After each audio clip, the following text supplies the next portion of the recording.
समस्त भाई और भौणी मानू मोर नमस्कार। दर्शक बंधु आपन देखंतु आम समस्त मनरे एक प्रकार द्वंद्व आस्थाए कि आमे कौन करिया दरकार भविष्य रे बीडी कि पीजी।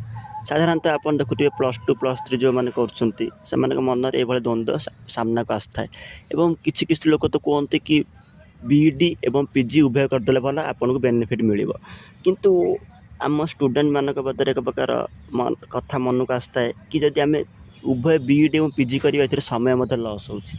दर्शक बंधु गोटे कथा आमको मन रखा हम कि आपण बीईडी कि पीजी करिया पूर्वरु आपण मन मन भावंतु कि आपण पई कोडा ठीक, कारण आमे गोटे कथा कहिदेबु कि बीईडी कर कि पीजी कर एटा भूल हो जिवो।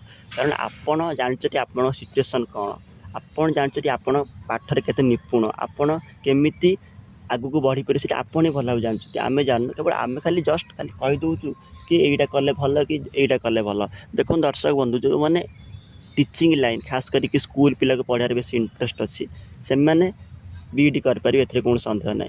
आ जो माने कॉलेज पिला को पढ़ार अछि से माने पीजी ता सेटा चाहिले भविष्य रे पीएचडी भी कर देले भल। गोटे कथा दर्शक बंधु कोन आमे सब डिसीजन ता पैसा को नै देखिले हबनी। कारण आपन देखंतु अनेक लोक कहंती कि बीईडी कले भल, कारण स्कूल रे चाकरी करेंगे एवं स्कूल रे चाकरी कले बहुत सुविधा, छोट छोट पिला मन पढ़ेबे, से बहुत छुट्टी मध्य अच्छी ओली नाना प्रकार कथा कही था। गोटे कथा दर्शक को मन रखा हम कि आमे जो डिसीजन भी नौ से डिसीजन पैसा को देखी नेले हबनी।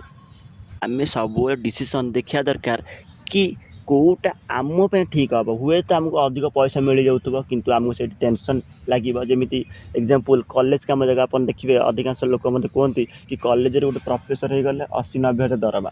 देखो दर्शक बंधु कॉलेज रे प्रोफेसर हबाटा एत सहज नहीं। जो मैंने पीजी कर आप देखुवे से मैंने कौन लोकाल कॉलेज रे जस्ट खाली पढ़ाऊँ टेम्परारी, आज ये कॉलेज काली से कॉलेज 8-9 हजार दरमार से जीवन सड़ी जाऊँगी। गोटे कथा हूँ कौन कोटा भी सहज नुहे, पीजी हो कि बीईडी आपड़ जोटा भी नियंतु भल भाव पाठ पढ़ले आपड़ से दिगरे भविष्य में भल मनीष हो पारे। आप बीईडी नहीं जाए कि पीजी नहीं जाए कि भल पाठ पढ़े कि आप भाग्य उपर डिपेंड करेंगे, एपण कहीं लॉस हम। तो दर्शक बंधु केवल शेष ये कहबी कि आमे हो कि जी हो आपण भविष्य ऊपर केवल आपण ही कहींपारे आपण कौन करें ठीक हम।